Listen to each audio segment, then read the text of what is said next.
Study with Tuhin রায় সবাইকে স্বাগত। আমি তুহিননাথ। আজকে আমরা পড়বো দস্তক প্রথা সম্পর্কে। শুরু করার আগে সবাইকে বলি একটু চ্যানেলটাকে সাবস্ক্রাইব করে দিতে, কমেন্ট করতে, লাইক করতে। তো বেশ, তা দস্তক প্রথা।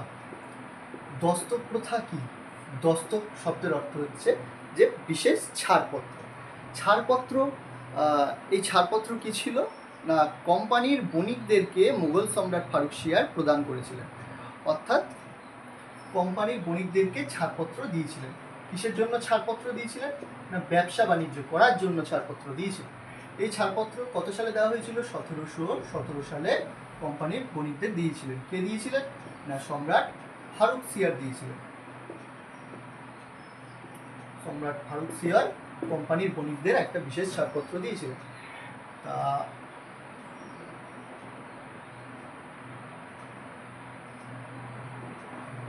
তা আমরা দেখতে পাবো যে কোম্পানির বণিকদের যে ছাড়পত্র দেওয়া হয়েছিল, এই ছাড়পত্রের বিশেষ কিছু দিক রয়েছে। যেরকম প্রথম, জন স্যারম্যান তিনি 1717 সালে ফারুকশিয়ারের দরবারে পৌঁছান। সেখানে তিনি বিশেষ কিছু উপঢৌকন দিয়ে ফারুকশিয়ারকে খুশি করে তার থেকে এই ফরমান আদায় করেছিলেন।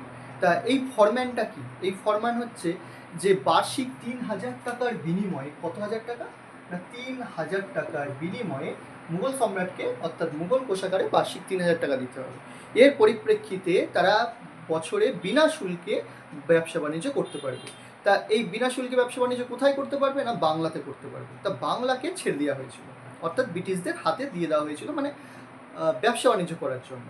তা এখানে কোনো রাজনৈতিকভাবে তারা দখলদারি করতে পারবে না, কিন্তু ব্যবসা বাণিজ্যের জন্য বিনা শুল্কে তার কোম্পানি বার্ষিক 3000 টাকার বিনিময়ে ব্যবসা বাণিজ্য করতে পারবে। আচ্ছা, এই যে বিনা শুল্কে ব্যবসা বাণিজ্য করতে পারবে, এটা কে পারবে? শুধুমাত্র কোম্পানি পারবে।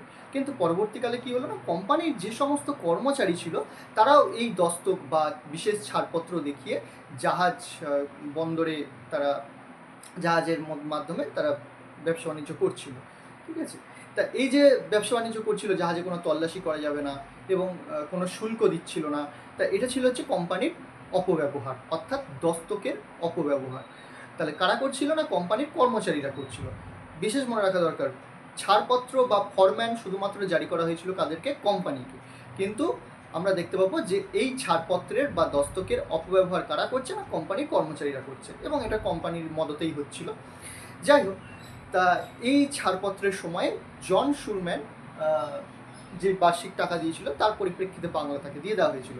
এবং পরবর্তীকালে এই বাংলাতেই আমরা দেখতে পাবো যে বাংলাতে তারা বেশ কয়েকটা গ্রাম, যেরকম কলকাতা, গোবিন্দপুর, সুতানটি সহ 38টা গ্রাম কোম্পানিকে দেওয়া হয়েছিল।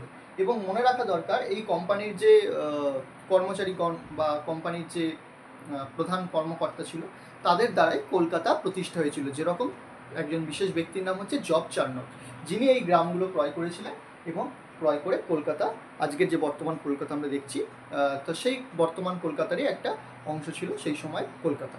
মানে ওই 38টা গ্রাম এবং ওই কলকাতা, গোবিন্দপুর, সুতানোটা নিয়ে কলকাতা প্রতিষ্ঠা হয়েছিল। কে করেছিলেন? Job Charnock. বেশ, তাহলে আজকে আমরা এইটুকু জানলাম যে দস্তক প্রথা কি, কে জারি করেছিল, দস্তক প্রথা কাকে দেওয়া হয়েছিল না, কোম্পানির যে বণিক ছিলেন তার নাম হচ্ছে জন শুরম্যান। তা সেই জন শুরম্যান বা জন স্যারম্যান,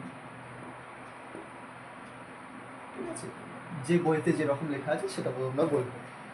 তো জন স্যারম্যান তিনি কোম্পানির বণিকগণকে এই দস্তক প্রথা দিয়েছিলেন এবং ফারুকশিয়ার তাকে দিয়েছিলেন দস্তক প্রথা। ঠিক আছে, আচ্ছা, তারপরে আমরা দেখতে পাবো আরেকটা বিষয় বলে রাখি যে এনার সাথে হ্যামিল্টন বলে, ঠিক আছে, হ্যামিল্টন বলে একজন চিকিৎসক ছিলেন। সেই চিকিৎসক ফারুকশিয়ারের চিকিৎসা করেছিলেন, ফারুকশিয়ারের চিকিৎসা করে ফারুকশিয়ারকে সুস্থ করেছিলেন। তার পরিবর্তে খুশি হয়ে শুরম্যানকে দিয়ে দিয়েছিলেন, দস্তক জারি করে দিয়েছিলেন। ঠিক আছে, তা এই এত অবধি আজকে আমাদের আলোচ্য পাঠ। পরের দিন আমরা দস্তক প্রথার পরে কী ঘটনা ঘটলো সেগুলো সম্পর্কে আমরা আলোচনা করব। সবাইকে অনেক অনেক ধন্যবাদ।